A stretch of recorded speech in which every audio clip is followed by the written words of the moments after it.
निगरान वज़ीर आज़म अनवारुल हक काकड़, निगरान वज़ीर ख़जाना शमशाद अख्तर और निगरान वज़ीर इत्तलात मुर्तज़ा सोलंकी के असासाजात की तफसीलात इलेक्शन कमीशन ऑफ पाकिस्तान ने जारी कर दी हैं।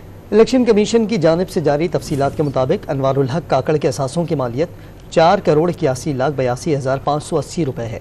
वो 80 लाख रुपए मालियत की 20 एकड़ विरासती ज़मीन, पाकिस्तान चागी माइनिंग लिमिटेड में 50,000 शेयर्स, 80,000 रुपये मालियत के 10 तोला सोने और 4 लाख रुपए मालियत के घरेलू फर्नीचर के मालिक हैं। उनके पास 2 बैंकों में 2 करोड़ 20 लाख रुपए की रकम मौजूद है। निगरान वज़ीर ख़जाना शमशाद अख्तर DHA कराची में 40 लाख रुपए के घर, 1,25,000 रुपए के प्लॉट, 2,79 करोड़ रुपए के नया पाकिस्तान सर्टिफिकेट और PSO में 3 लाख रुपए से ज़ायद के हिस्से के मालिक हैं।